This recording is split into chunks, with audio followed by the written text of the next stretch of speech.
राजस्थान की ब्यूरोक्रेसी से जुड़ी हुई है, जहां पर कल बड़ी तबादला सूची जारी होने के बाद में 3 आरएएस अधिकारियों को आज एपीओ कर दिया गया है। इन आरएएस अधिकारियों का नाम हम आपको बता देते हैं। छोटूलाल शर्मा, अनूप सिंह और हीर सिंह चारण है जिनको कि एपीओ किया गया है। इसके अलावा एक आईएएस अधिकारी के पदस्थापन को लेकर भी सूची जारी की गई है। सिर्फ एक आईएएस अधिकारी है, इनका नाम चारू है। श्रीमती चारू को रामगंज मंडी में एसडीएम लगा दिया गया है। डीओपी यानी कि कार्मिक विभाग ने इस बाबत जो आदेश है वो जारी कर दिए हैं। 2 ऑर्डर जो है, आदेश जो है वो कार्मिक विभाग की तरफ से जारी किए गए हैं। इसमें चारू नाम की जो आईएएस अधिकारी है उनको एसडीएम रामगंज मंडी में लगाया गया है। तो ब्यूरोक्रेसी से जुड़ी हुई बड़ी खबर है। 3 आरएएस अधिकारियों यानी कि राजस्थान प्रशासनिक सेवा से जुड़े हुए जो अधिकारी हैं उनको एपीओ कर दिया गया है। पदस्थापन आदेशों की प्रतीक्षा में इन 3 आरएएस अधिकारियों को रखा गया है। इन आरएएस अधिकारियों के नाम छोटूलाल शर्मा, अनूप सिंह और हीर सिंह चारण है। इनको एपीओ यहां पर किया गया है। इसके अलावा आईएएस अधिकारी चारू जो है उनको पदस्थापन दिया गया है, उनको नई जिम्मेदारी मिली है। रामगंज मंडी में एसडीएम उन्हें लगाया गया है। 2022 बैच की ये आईएएस अधिकारी हैं। और ये देखिए, आप अपनी टीवी स्क्रीन पर देख भी पा रहे हैं जब कार्मिक विभाग ने आदेश जारी किए हैं।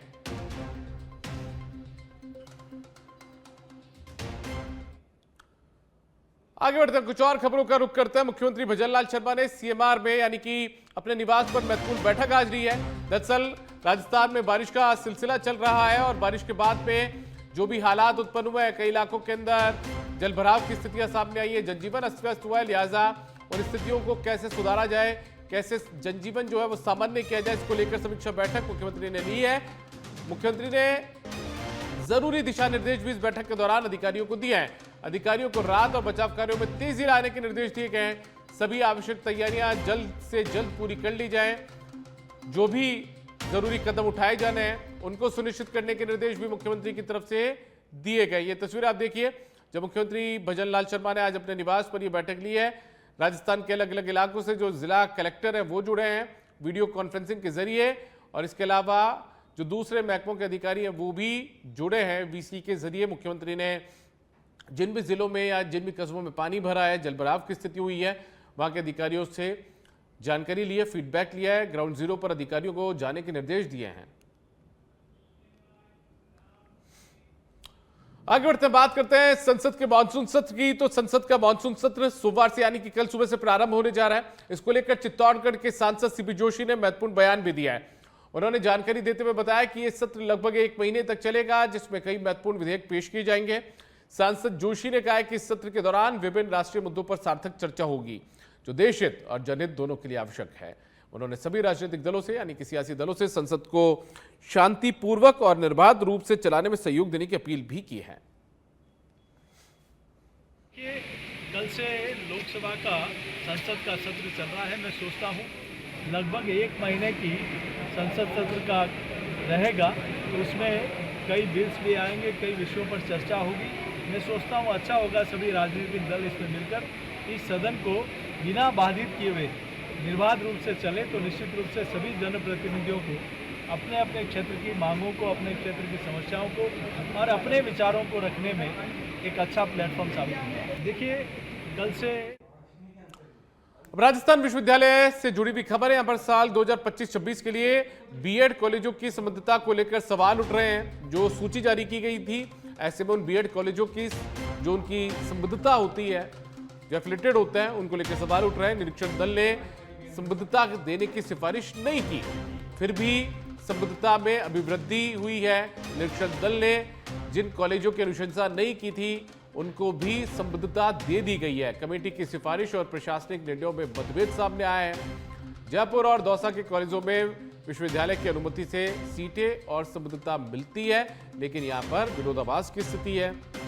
दरअसल सच बेधड़क की पड़ताल में विश्वविद्यालय प्रशासन की बड़ी कमी सामने आई है। सीटें और संबद्धता के लिए यूनिवर्सिटी एक्ट के तहत बोर्ड ऑफ इंस्पेक्शन का गठन होता है, लेकिन उसके अंदर ये बड़ी लापरवाही, बड़ी कमी सामने आई है। सच बेधड़क ने जब पड़ताल की तो तमाम चीजें सामने आया कि किस तरीके से विश्वविद्यालय प्रशासन ने इन नियमों की धज्जियां उड़ाई है।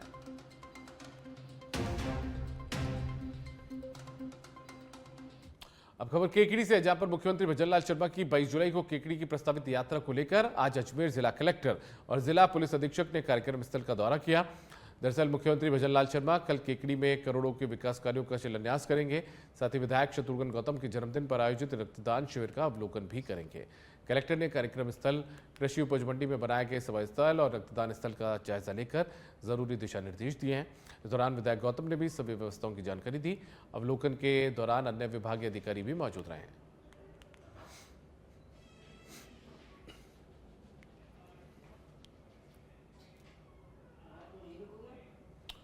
और अजमेर से बड़ी खबर सामने आई है। यहां पर पानी में डूबने से 2 बच्चियों की मौत हो गई है। सेंदरिया गांव में बकरियां चराने के लिए दरअसल ये दोनों बच्चियां गई थी। सूचना मिली तो आदर्श नगर थाना पुलिस भी मौके पर पहुंची।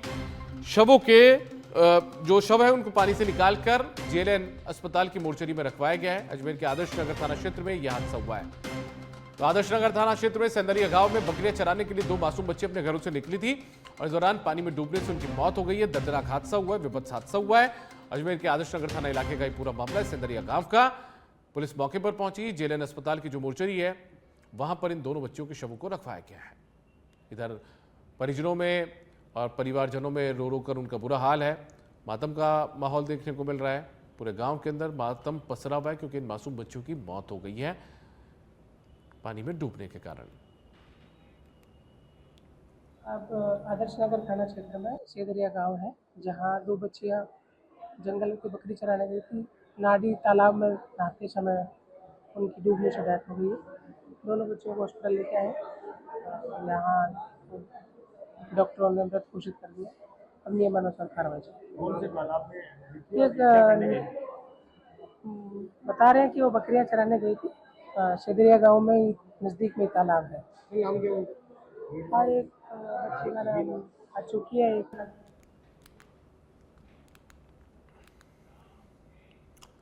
आगे बढ़ते हैं। गुड़ामलानी के स्थानीय राजकीय आईटीआई कॉलेज परिसर में रोजगार मेले का आयोजन किया गया। रोजगार मेले में लोगों की भारी भीड़ देखी गई है। इस रोजगार मेले में 50 नामी कंपनियों ने हिस्सा लिया। इस रोजगार मेले में करीब 2500 युवाओं को रोजगार मिला है। काउंसलिंग और साक्षात्कार प्रक्रिया के माध्यम से चयनित अभ्यर्थियों को राज्य मंत्री के बिश्नोई ने नियुक्ति पत्र सौंपे। मंत्री ने बताया कि हर हाथ को अपने हुनर के माध्यम से काम देना सरकार की पहली प्राथमिकता है। बेरोजगार युवाओं के लिए भजनलाल सरकार प्राथमिकता से काम कर रही है। शिविर के दौरान जिला कलेक्टर टीना डाबी, पुलिस अधीक्षक नरेंद्र सिंह मीणा समेत जिले भर के प्रशासनिक अधिकारी मौजूद रहे हैं। तो गुड़ामलानी में रोजगार मेले का आयोजन किया गया। आज ये रोजगार मेला हुआ। 1 दिवसीय रोजगार शायद जो मेला था वो यहाँ पर हुआ। उद्योग राज्य मंत्री हैं के बिश्नोई, वो इस कार्यक्रम में मौजूद रहे। युवाओं को नियुक्ति पत्र सौंपे गए। राजस्थान सरकार की जब से 18 महीने में भजनलाल जी के नेतृत्व में आई है, तब से बेरोजगारों को रोजगार देना, भ्रष्टाचार मुक्त राजस्थान बनाना,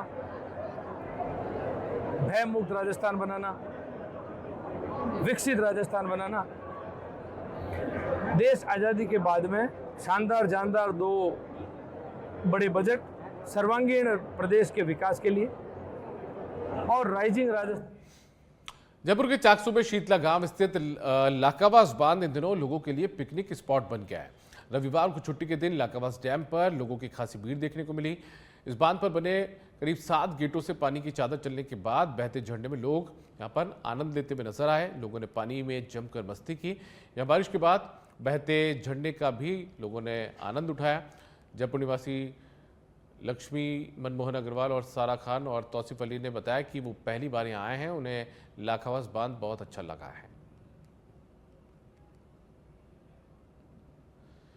तो जयपुर का चाकसू कस्बा और इसी चाकसू कस्बे के अंदर आता है लाखावास का ये बांध डैम, जहां पर इन दिनों लोगों की खासी भीड़ देखने को मिली है। दरअसल जो गेट यहां पर बनाया गया, इस बांध पर डैम पर जो गेट बने हैं, उन गेटों को पानी की आवक ज़्यादा होने के कारण खोल दिया गया। तो ऐसे में झंडे बहते हुए यहाँ पर नजर आए और लोगों ने इस पानी में मज़ा, जो आनंद है, वो यहाँ पर लिया है।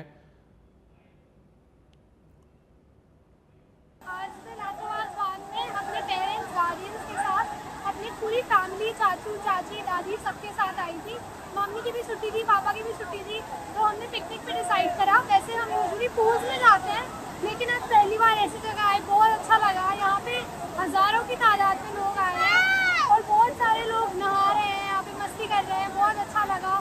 सारी फैमिली ने हमने सभी एंजॉय करा। मैं भी अभी यहाँ पे नहा के ही आई हूँ। आज मैं रातोरात बांध में अपने मनेंद्रगढ़ से यहाँ पर सच बेधड़क की खबर का बड़ा असर हुआ है। कृष्णकुंज में स्थापित करने के लिए लाई गई भगवान कृष्ण की मूर्ति अब जो है वो ला दी गई है। यहाँ पर सच बेधड़क ने प्रमुखता से इस खबर को दिखाया था। 2 साल से वन परिक्षेत्र मनेंद्रगढ़ कार्यालय में ये मूर्ति रखी हुई थी।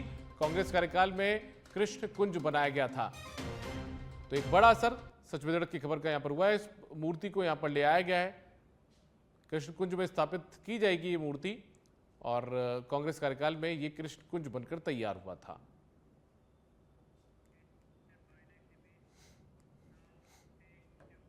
भाजपा के नेता करणी सिंह ने लाडनू पंचायत समिति पर बड़ा आरोप लगाया। उन्होंने कहा है कि कल्याणकारी योजनाओं का लाभ सभी सरपंचों तक समान रूप से पहुंचना चाहिए, लेकिन यहां केवल कुछ खास सरपंचों को ही काम देकर करोड़ों की योजनाओं में भारी घपले की तैयारी की जा रही है।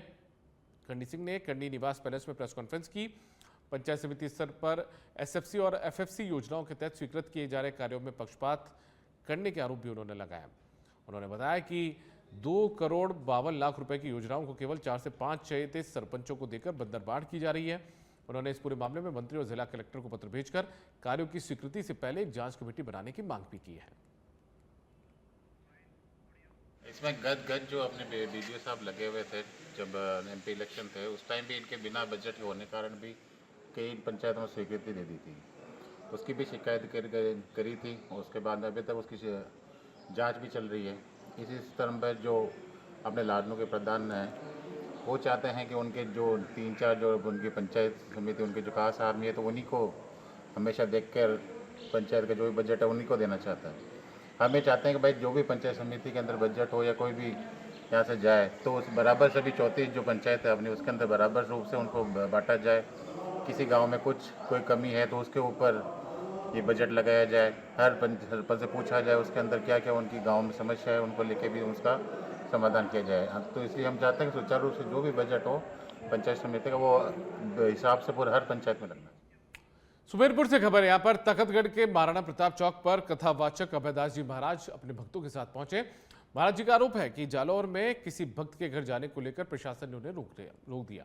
इस दौरान महाराणा प्रताप चौक पर महाराज के भक्तों की भारी भीड़ जमा हो गई, जिससे वाहन चालकों को परेशानी भी हुई। तभी जालौर से बड़ी तादाद में भक्तगण महाराज को जालौर ले जाने के लिए आए। मैंने रास्ता जाम नहीं किया है, मैं तो यहाँ से पैदल जा रहा था। जालौर के कुछ हमारे विश्व हिंदू परिषद के भाइयों ने हाथ जोड़ करके यहाँ मुझे रोका है कि गुरुदेव आप जालौर में मत प्रवेश करो, क्योंकि वहाँ के कलेक्टर और एसडीएम शायद हम सभी इतनी माताओं को और इतने भाइयों को शायद वो सबको अरेस्ट करने की सोच रहे हैं। तो अब ये महाराणा प्रताप चौक पर ये बड़ी संख्या में जालौर से लोग आए, इनके साथ में आप धरना प्रदर्शन पैदल जा रहा था, धरना नहीं किया। खबर भीलवाड़ा से है। यहाँ पर बिगौद और काचोला थाना क्षेत्र में बजरी माफिया पर बड़ी कार्रवाई देखने को मिली है। बनास नदी में भीलवाड़ा पुलिस की स्पेशल टीम ने कार्रवाई की। बिलिया गांव के पास 2 ट्रैक्टर ट्रॉली और थलकला के पास 4 ट्रैक्टर ट्रॉली और एक जेसीबी को जब्त किया गया। टीम ने जब्त किए गए वाहनों को बिगौद और काचोला थाना पुलिस को सुपुर्द कर दिया है। डीएसटी की कार्रवाई हुई है और इस कार्रवाई को लेकर जो बजरी माफिया इलाके के उनमें हड़कंप मच गया। तो जिला स्पेशल टीम जो होती है डीएसटी, उसने ये कार्रवाई यहां पर की है।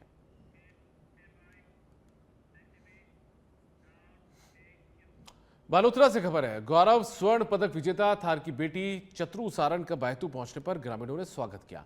बायतू के लापला गांव की बेटी चतरू सारण ने अमेरिका में विश्व पुलिस क्रॉस कंट्री चैंपियनशिप में 10,000 मीटर दौड़ में स्वर्ण पदक जीतकर गांव समेत पूरे क्षेत्र का नाम रोशन किया है। पदक विजेता के बायतू पहुंचने पर चतरू ने खेमा बाबा मंदिर में दर्शन कर आशीर्वाद भी लिया। खेमा बाबा मंदिर कमेटी के अध्यक्ष चैनाराम कड़वासरा ने उन्हें शुभकामनाएं दी हैं। विश्व महिला एथलेटिक्स में 2021 में भी चतरू ने 5 स्वर्ण पदक प्राप्त किए थे और अब इस साल 2 स्वर्ण पदक और 2 ब्रॉन्ज मेडल प्राप्त किए हैं और अभी पिछले 4 साल से पुलिस में नौकरी कर रही है और विश्व महिला पुलिस एथलेटिक्स की तरफ से इसने भाग लिया है, पहले कनाडा में और अब अमेरिका। कोटा के हरीजी का निमोदा में पिछले 14 जुलाई को चंबल नदी में बहे एक और युवक का शव आज इटावा क्षेत्र में चंबल नदी में ककरावदा गांव के पास मिला है। वहीं एक और व्यक्ति के शव की तलाश की जा रही है। शाम को नदी में तलाशी के दौरान एनडीआरएफ टीम के प्रभारी अजय सिंह को नदी किनारे एक शव नजर आया था, जिसके बाद इटावा पुलिस थानाधिकारी और खातौली थानाधिकारी ने ककरावदा चंबल नदी में बॉडी को रिकवर किया। फिलहाल बॉडी की शिनाख्त अभी तक नहीं हो पाई है।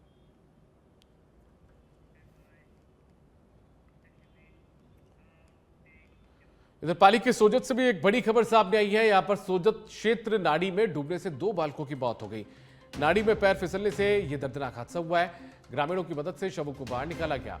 सोजत पुलिस ने शव को राजकीय अस्पताल की मोर्चरी में रखवाया है। चामड़ियाक मार्ग स्थित नवोड़ा बेरा सरहद की एक घटना है।